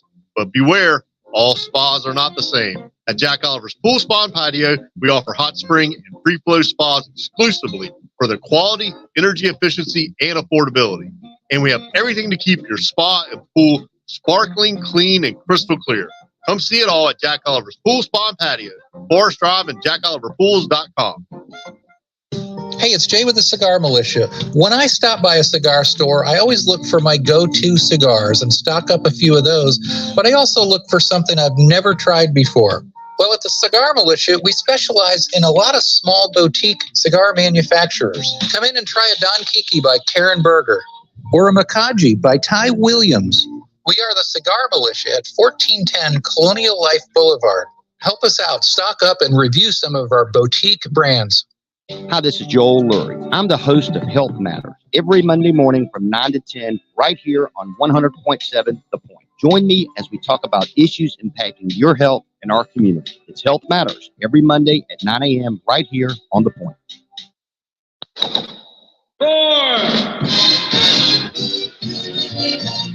Straight down the middle.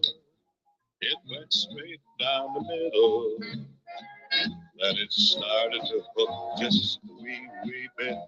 That's when my caddy lost sight of it. That little white pellet has never been found to this day.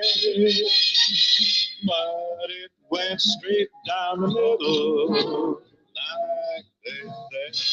All right, it is time to talk about the great game of golf here in South Carolina and around the globe. Nobody better to do that than our main man on the number one tee box, George Bryan III. He was so good, they made three of him, GB1, GB2, and GB3. Welcome in, George. How are you? Oh, better not observe. And I hope you are. We're doing great. I'm so pumped up about the weekend of sports with basketball, the Super Bowl, the waste management. To you, that's the Super Bowl, the waste management. And look, George, before we get into the guest and everything, we know how you love to pump up the local guys. Look who is leading the leaderboard. I think it's the first time we've ever seen him atop a leaderboard in a PGA event. It's Andrew Novak, who goes 65, and he is at 12 under par. So, you know what? We got a little bit of local flavor going out there in the desert. He is a Wofford grad, a native of Raleigh. Been on the tour since 2017. He's never won. He's had two top tens, and now he's going to probably have the lead at the halfway point of this thing. Oh, I just saw the interview he did, post-round interview, and it was golden. And although I don't know him very well, I've watched him play, and he is fun to watch. He's one of those that you can see he has fun playing, and he's got a great personality. And hopefully this is the start, and he keeps it going right on. Hey, I got to tell you, I saw it's definitely a top 5 most beautiful range shank that I've ever seen. And he made it, and it was loud, long, and high in Bermuda. So this range is downhill, and it wasn't just a beautiful shank, but how he reacted. The minute he hit it, he held his follow through like a great shot. So he knew, like nothing was wrong, and this one was the highest flare right, so far over the net right, it wasn't even. And then the wind took it further, and he really he enjoyed that shot anyway. So he's a delightful personality. I watched him just line up go through his whole routine on the last hole. He putted in a 6-incher, went through his entire routine, which I love to see it. I just love it. And then I think Kevin Kisner's on the call. So we got some local support if he keeps playing well. I'm sure Kiz will bring it to the forefront. Well, let me update the leaderboard. So you got Andrew, and now Nick Taylor has just tied him. Taylor, who went low yesterday, 60. That just jumps out when you look at the scoreboard and you see a 60. I mean, it just reaches out and grabs you. So he's 12 under. He's still on the course. He's about to play 18, so he just tied him. Maverick McNeely, 67, he's in at 10 under.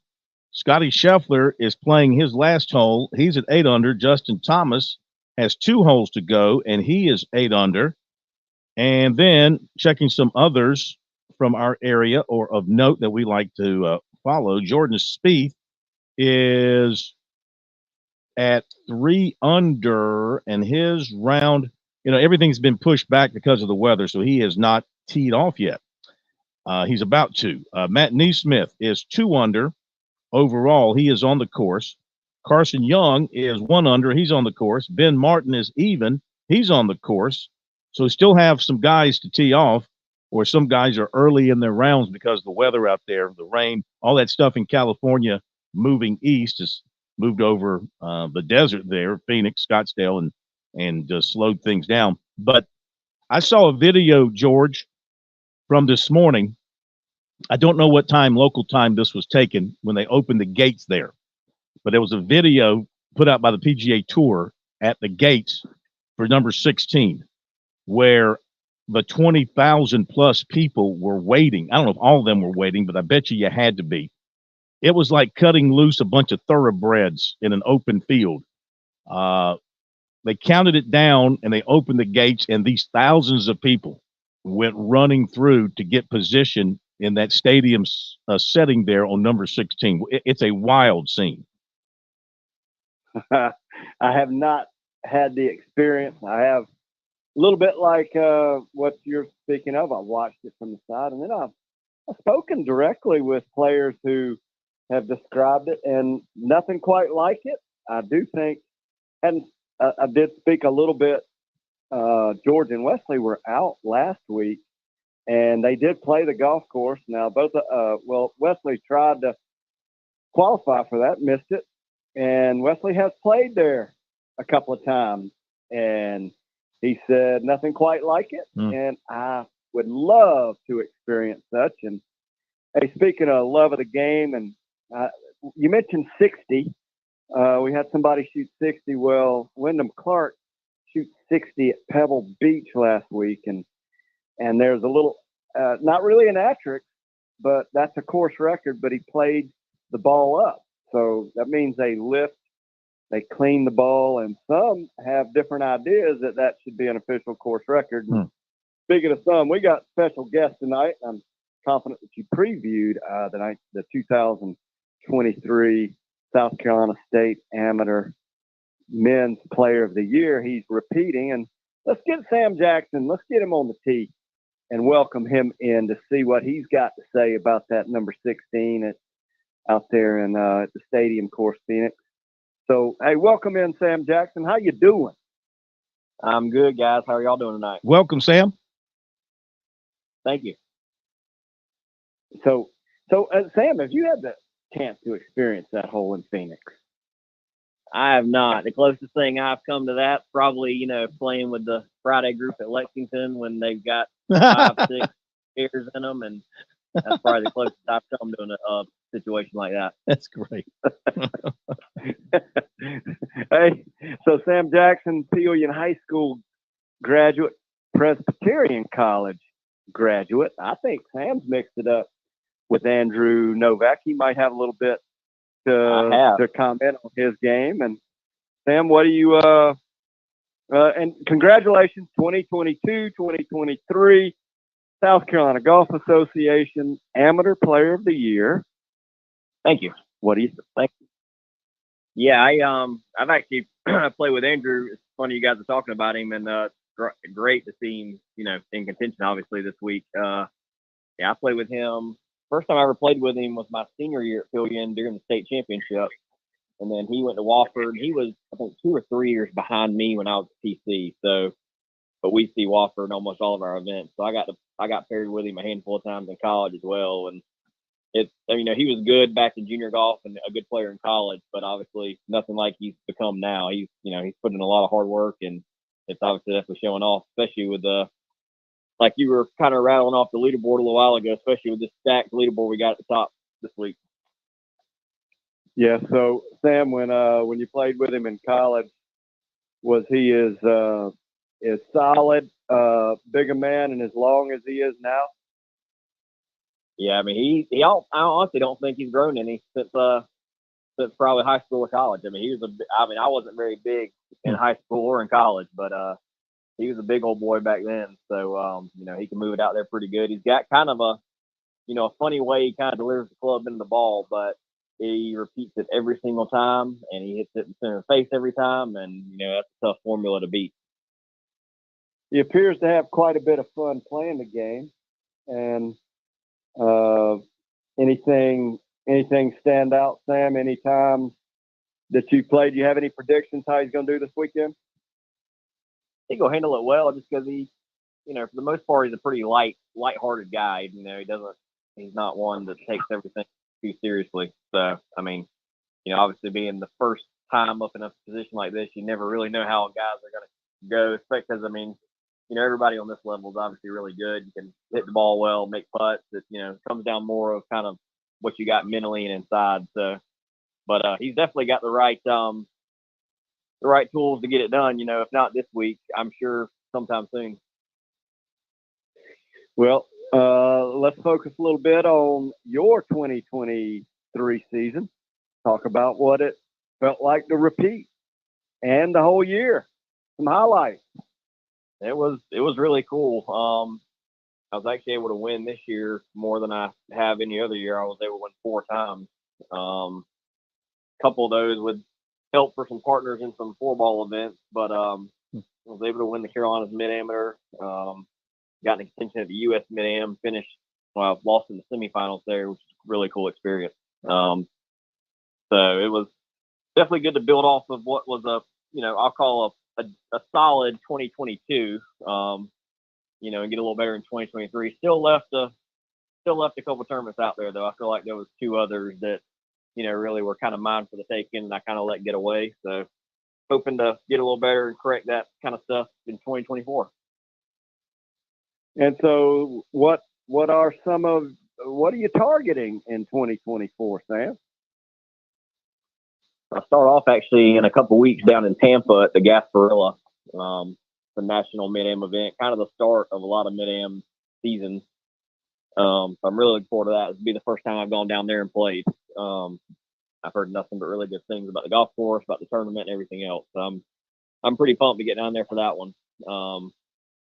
And then a lot of the same ones after that I played last year, Azalea in Charleston, play Carolinas Mid-Am again, Carolinas Amateur, Palmetto Amateur, back in the U.S. Mid-Am later in the fall. So a lot of similar events that I played last year, just, hoping to build some good momentum early in the year and carry it over to, hopefully to a good, consistent season. We talked a little bit back in the fall. You were 1 match away from getting to the finals in the Mid-Am. And hey, Phil, the Mid-Am champion plays at Augusta.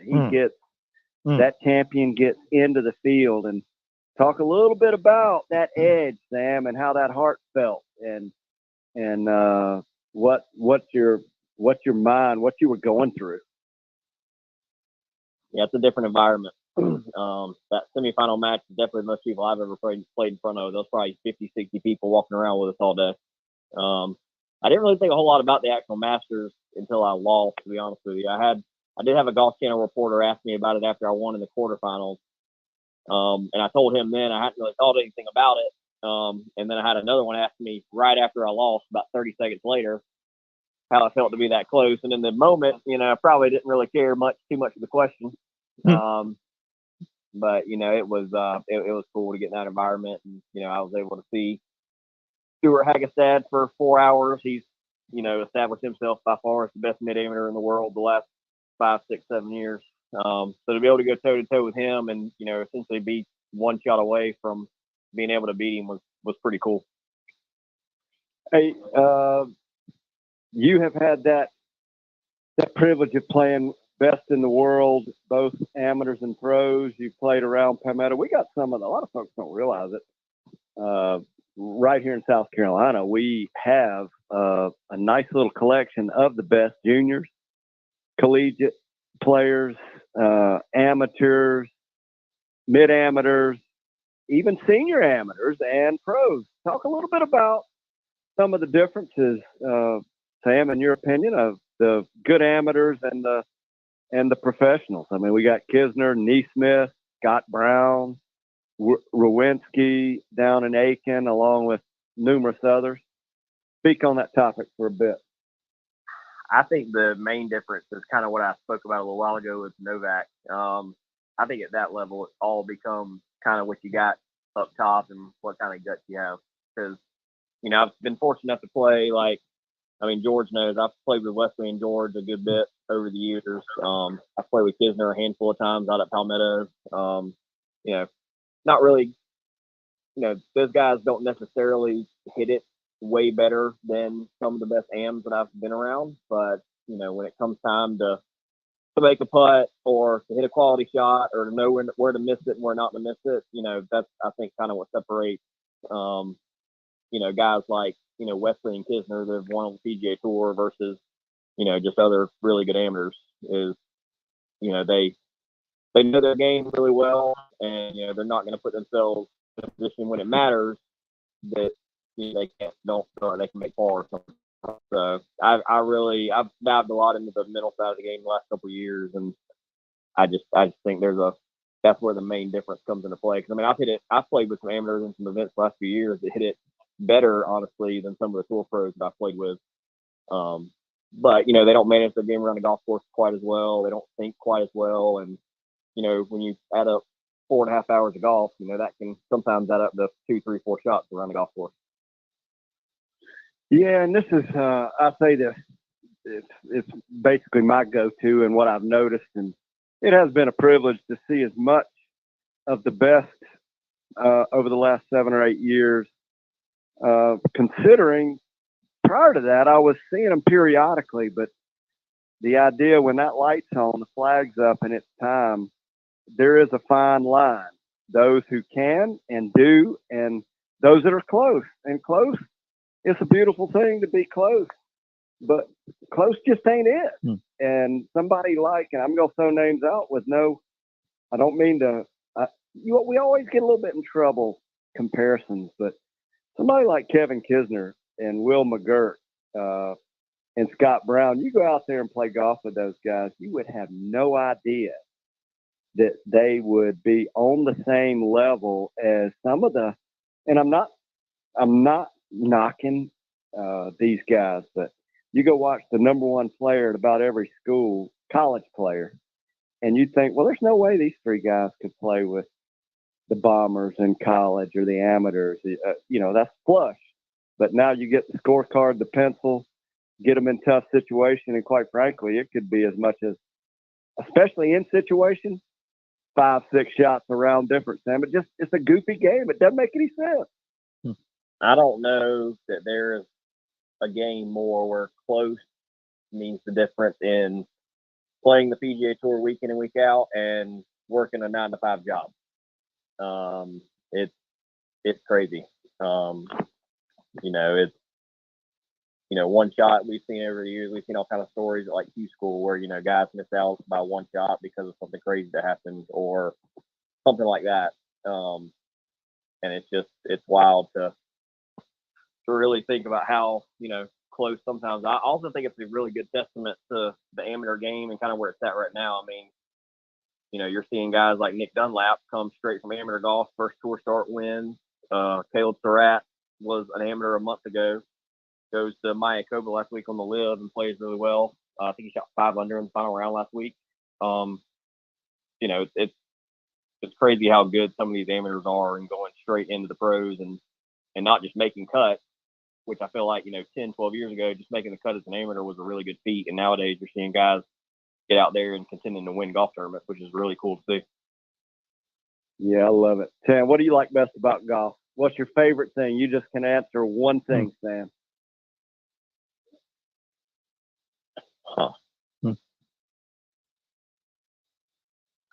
I like feeling the heat and competition coming down on the back nine. And that's probably not something that I would have said when I was in high school.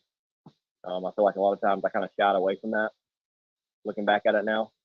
But I mean, there's nothing more that I love than to be either in the lead or within a couple shots, having a chance to win, coming down, standing on 10T with 9 holes playing a golf tournament. I mean, it's an unbelievable, it's an addicting feeling. I know that feeling too, Sam. I love it. All right. What do you love most? Phil, what do you love most about this game of golf? One thing. Putting out on 18. Getting it over with. That's what I like. The handshake. The handshake at the flagstick.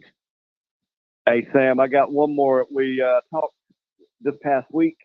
Wyndham Clark wins in a rain-shortened event. And by the way, I think that just 54 holes. I was really looking forward to seeing how that would finish up. But he shot 60 in his 3rd round, which was the final round, playing it up. That means you could touch your ball in the fairway. Do you have any comment on whether that should be an official course record or not? I mean, they're in this world of opinion. I'm curious about yours. Well, first of all, I need to give a quick shout out to Chris Harris listening down in Charleston. He's been blowing me up since I've been on this call. So, Chris, hope you're well, but you're all over the state, man. You're all over the state. I'm telling you, man. I don't know. I saw a lot of back and forth about that last week when it happened. I kind of get the whole, playing it up, not an official record. And, if you're playing a tournament, I probably would lean toward that crowd of, because, true golf necessarily isn't, meant to be played in hand, especially competitive golf. But at the same time, I'll tell y'all exactly what I told one of my buddies the other day. If I shot 60 at Pebble Beach and AT&T and they gave me a signed flag at the end of the round, I surely wouldn't send the damn thing back. Hey, I like that, Sam. Now, you mentioned a shout out. Well, tell you right, we got Randolph. He knows where he is. He's down at the Pelican. But it's a cool thing. Randolph's listening online and streaming. That's what he says, streaming. And we got the Lady Gamecocks ranked number 1 in the country. At least that's the last ranking that I saw, and saw the in other college golf in this event that I'm not familiar with. But USC men's, it's an individual event, and Phil, I'm sure you've probably already talked about it, but it's